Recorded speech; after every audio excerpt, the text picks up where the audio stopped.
Hello, student. This is the part second of your geography chapter first, environment. Okay, so let's get started.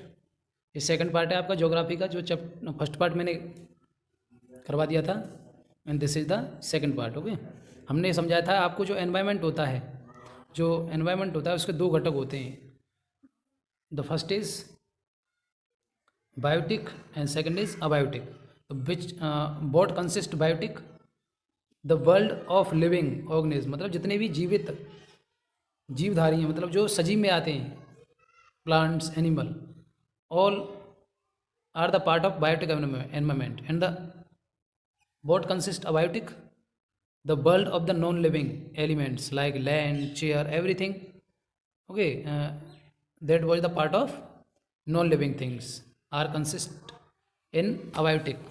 Okay, चलिए आगे चलते हैं. ये मैंने explain कर दिया था. चलिए,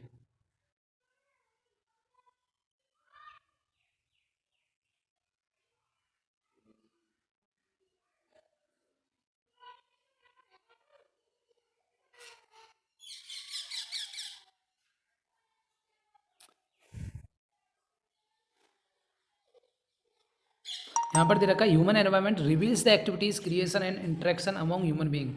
जो ह्यूमन एनवायरनमेंट होता है उसमें सारी चीज़ें आती हैं. ह्यूमन एक्टिविटीज़, ह्यूमन क्रिएशन, क्या इंटरेक्शन हो रहा है उसका, ठीक है, ह्यूमन बींग्स के बीच में, मानवों के बीच में क्या एक्टिविटी चल रही है, क्या वो बना रहे हैं, निर्माण हो रहा है.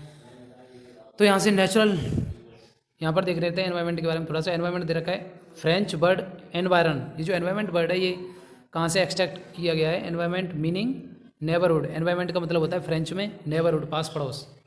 चलिए नेचुरल एनवायरनमेंट के बारे में समझ लेते हैं.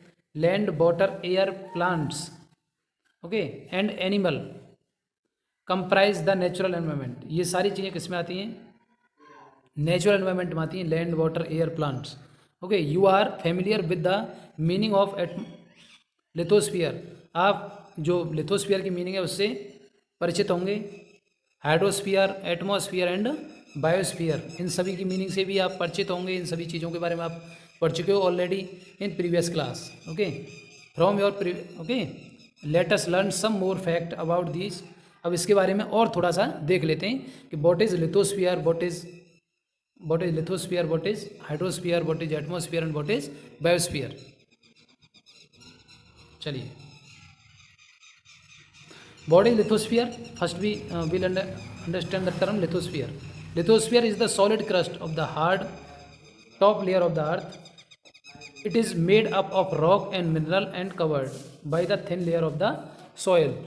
मतलब लिथोस्फीयर में क्या होता है? जो हार्ड सरफेस होता है, जो पृथ्वी की ऊपरी परत है जिसको हम क्रस्ट कहते हैं, उस पर जितनी भी जो हार्ड मटेरियल्स हैं जैसे रॉक्स हैं, मिनरल्स हैं, अब ठीक है, तो वो सभी किस में आता है? लिथोस्फीयर में आता है. It is an irregular surface, irregular surface with various land forms such as mountains, सभी किस में आते हैं? लिथोस्फीयर में. प्लेट्यू, पठार, प्लेन्स, मैदान, वैली, घाटी. Land forms are found over the continents and also on the ocean floor. मतलब जितने भी लैंड फॉर्म्स हैं, जितने भी स्ट्रक्चर ऑफ द लैंड हैं, चाहे वो समुद्र के नीचे हों, चाहे वो पानी के नीचे हों, या फिर पृथ्वी पर हों, वो सभी किसको कंसिस्ट करते हैं? लिथोस्फीयर को बिलोंग करते हैं. Lithosphere is the domain that provides us forest. अब लिथोस्फीयर में, लिथोस्फीयर को हम एक डोमेन के रूप में भी लेते हैं जिसमें जंगल आते हैं, ग्रास लैंड आता है, ठीक है, land for agriculture and human settlement. It is also source of mineral wealth. और इसमें जितने भी खनिज हैं वो भी इसको कंसिस्ट करते हैं. चलिए, मतलब जो पृथ्वी की ऊपरी परत पर जो कुछ भी है, everything is the part of lithosphere.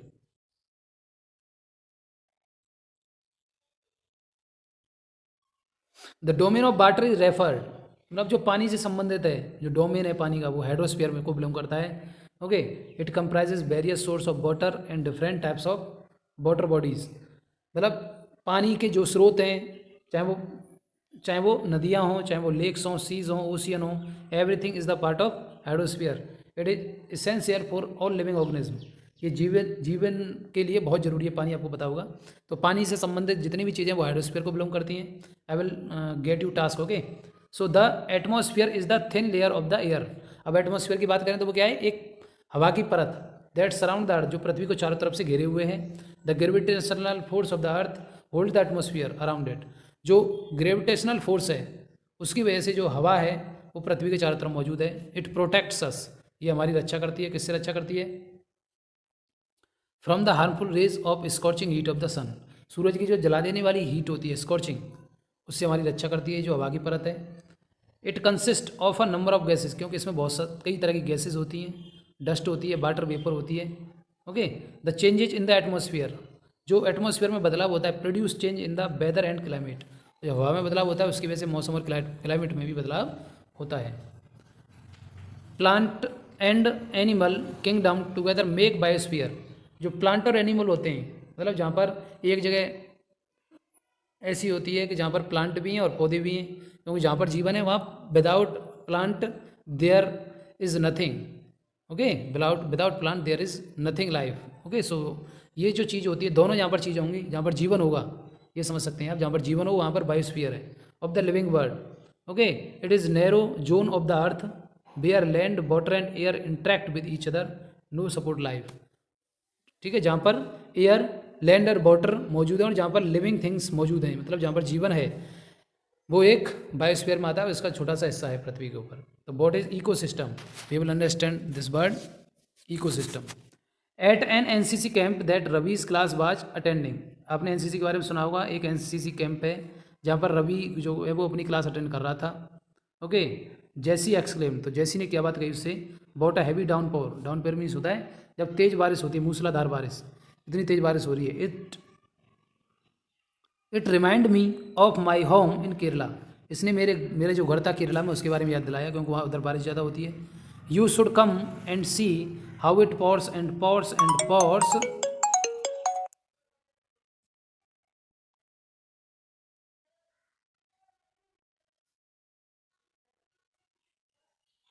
How it pours over the lush green field and coconut plantation, मतलब जब तुम केरला आओगे तो तुम्हें पता लगेगा कि कितनी भयंकर बारिश वहाँ होती है,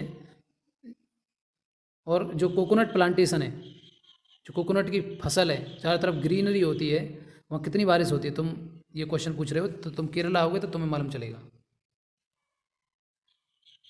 हीरा फ्रॉम जैसलमेर एक्सक्लेम, अब हीरा ने अपनी बात कही, वी गेट नो रेन, हमारे यहाँ कोई बारिश नहीं होती क्योंकि जैसलमेर से है वो हीरा। वी सी ओनली कीकर एंड सैंड, हम केवल वहाँ क्या देखते हैं, कीकर देखते हैं, बबूल के पेड़ देखते हैं। As far as the eye can see, जितनी दूर दूर तक हमारी आंखें देख सकती हैं। But you also find camels said Ravi, but you also find camels, Ravi ने कहा कि तुम वहाँ ऊँट जरूर देखते होगे। Okay, this is the picture of Kerala.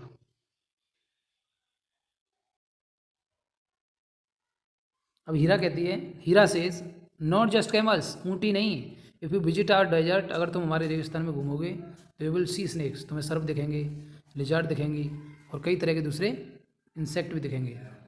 Ravi wandered, Ravi ने आश्चर्य किया, वाई डू द एनिमल्स, जानवर ही क्यों, the vegetation and the way people live vary from place to place, और तुम वहाँ पर कई तरह की वनस्पति भी देख सकते हो और कई तरह के इंसान देख सकते हो जो अलग अलग तरह से अपना जीवन बिताते हैं अलग अलग स्थान पर। Are they all related to each other, क्या वे एक दूसरे से connect?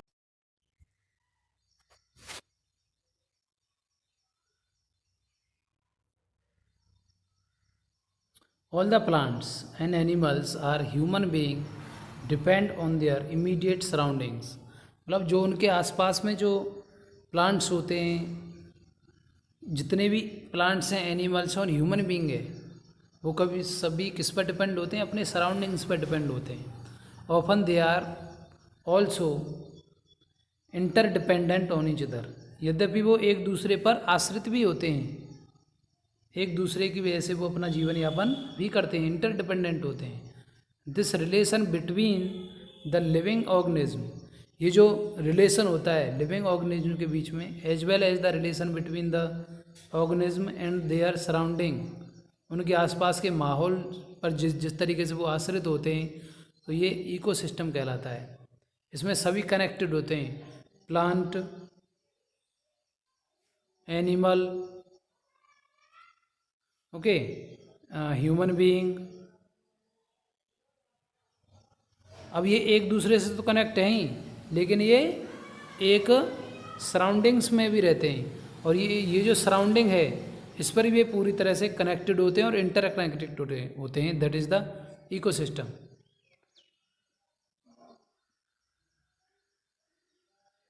There could be an ecosystem of large rain forest.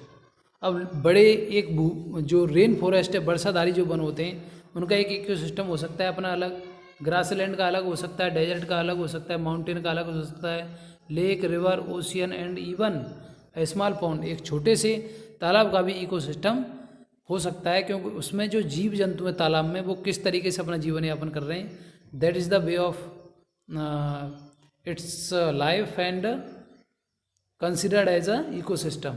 Do you think the park, क्या तुम सोचते हो the park in which Ravi and his friends played formed an ecosystem, क्या तुम सोचते हो जो रवि और उसके जो दोस्त हैं एक पार्क में खेल रहे हैं, क्या वो एक इकोसिस्टम का निर्माण करते हैं? थोड़ा समझते हैं बार्टर सिस्टम क्या होता है। बार्टर सिस्टम होता है it is trade in which goods are exchange. आपने देखा होगा कि गांव में क्या होता है, लोग चीज़ों को चीज़ों से बदल लेते हैं। जैसे किसी के पास गेहूँ हैं और किसी के पास जौ हैं, तो अगर एक व्यक्ति को जौ की ज़रूरत है तो वो क्या करता है, जौ से गेहूँ बदल लेता है, तो that is called the barter system. इसमें क्या होता है, एक्सचेंज ऑफ गुड्स होता है, एक्सचेंज ऑफ गुड्स होता है, वस्तुओं का आदान प्रदान होता है। अब ह्यूमन एनवायरनमेंट देख लेते हैं, it may be your last heading. Human environment क्या होता है, मानव जो पर्यावरण है वो क्या है, human being interact with the environment and modify it according to their need. Human being जो होते हैं वो एनवायरनमेंट से इंटरेक्ट होते हैं और वो उसको अपनी आवश्यकता के अनुसार उसको मॉडिफाई कर लेते हैं। Early human being adapted themselves to the natural surroundings. जो आदिमानव हुआ करते थे वो पूरी तरह से किस पर अडेप्ट थे, किसको अडेप्ट किया था उन्होंने, नेचुरल एनवायरनमेंट को, प्राकृतिक जो सराउंडिंग्स है उसको अपनाया था। दे लेड अ सिंपल लाइफ, वे साधारण जीवन बिताते थे, एंड फुलफिल्ड देयर रिक्वायरमेंट, और अपनी आवश्यकताओं को पूरा करते थे, किससे, from the natural around them. जो उनके चारों तरफ जो नेचर होती थी, प्रकृति होती थी, पेड़ पौधे होते थे, उनसे वो अपना जीवन बिताते थे। विद टाइम नीड्स ग्रीव, समय के साथ साथ में आवश्यकताएं बढ़ी, एंड बिकेम मोर वेरिड, और सबकी जो आवश्यकताएं थी वो कैसी हो गई, मोर वेरिड, वेरिड मीन्स होता है अलग अलग हो गई, डिफरेंट हो गई। Human learn new ways to use and change environment. अब आदमी क्या था, आदमी थोड़ा सा होशियार हो गया और उसने क्या किया, न्यू वेज टू यूज, नए नए तरीके खोज लिए एनवायरनमेंट को यूज करने के और उसको बदलने के। They learn to grow crops, उसने फसल उगाना सीख लिया। डोमेस्टिकेट एनिमल, जानवरों को पालना सीख लिया। And lead a settle life, और एक सेटल लाइफ बिताने लगा। द व्हील वाज इन्वेंटेड, पहिए का आविष्कार हुआ।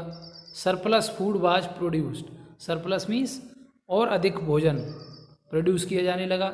Barter system emerged, barter system उभर के सामने आया, चीज़ों को आदान प्रदान होने लगा। ट्रेड स्टार्टेड, व्यापार शुरू हो गए। एंड कॉमर्स डेवलप, और इसमें बहुत तेज़ी से विकास हुआ। Industrial revolution enabled large scale production, जो औद्योगिक क्रांति आई उसकी वजह से बड़े पैमाने पर प्रोडक्शन हुआ।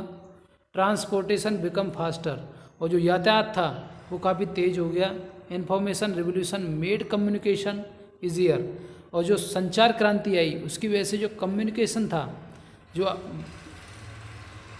आपस में जो कम्युनिकेट करने का तरीका था, बातचीत करने का जो तरीका था, एक दूसरे से जुड़ने का जो तरीका था, across the telephone, okay, across the TV, ये सभी बड़ी तेज़ गति से पूरे विश्व में फैला।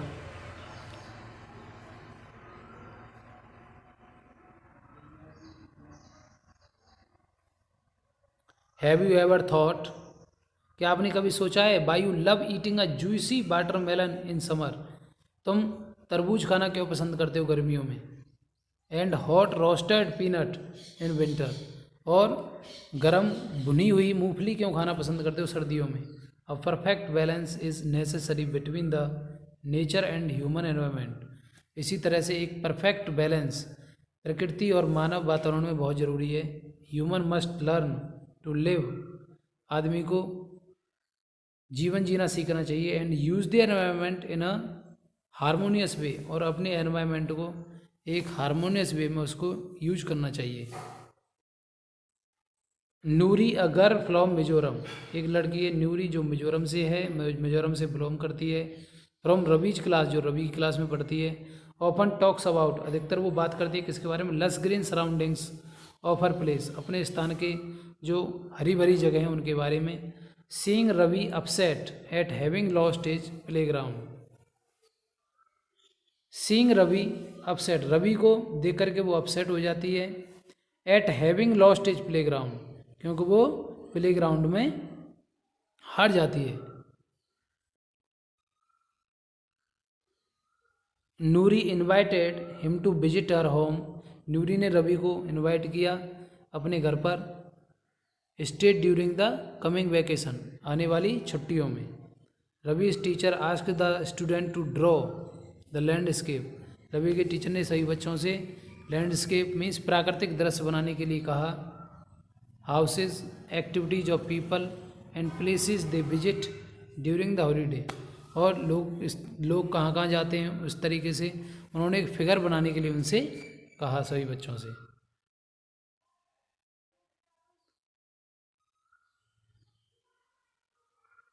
थोड़ा सा देख लेते हैं, ये काफ़ी हेल्पफुल होगा आपके लिए।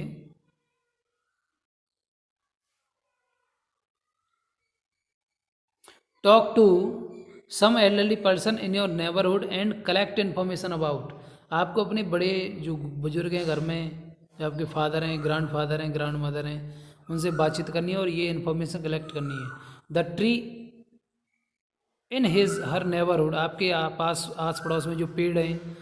When he she was your age, मतलब जब उनसे बात करनी है अपने दादा दादी से, जब वो आपकी उम्र के थे तब वो कैसे दिखते थे, किस तरीके का सराउंडिंग होता था।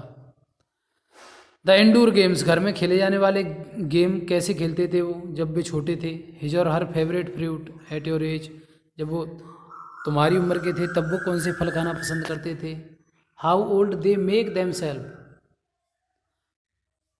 हाउ डिड दे मेक, वे उनको कैसे करते थे कंफर्टेबल, बड़े आराम के साथ में। ड्यूरिंग हॉट समर, गर्मियों की छुट्टियों में, और ठंड के सीजन को वो कैसे मेंटेन करते थे। डिस्प्ले और आंसर ऑन बुलेटिन बोर्ड, अपने आंसर को आपको क्या कराना है, एक ड्रॉ करना है फिगर, ठीक है, related to the questions, and you have to send at my WhatsApp number. Okay, this is the explanation of your chapter first, environment from geography. I hope you will understand the chapter clearly. If you have any query related to the chapter, then you can ask at my WhatsApp number by asking me as a chat and calling me also. So thank you very much.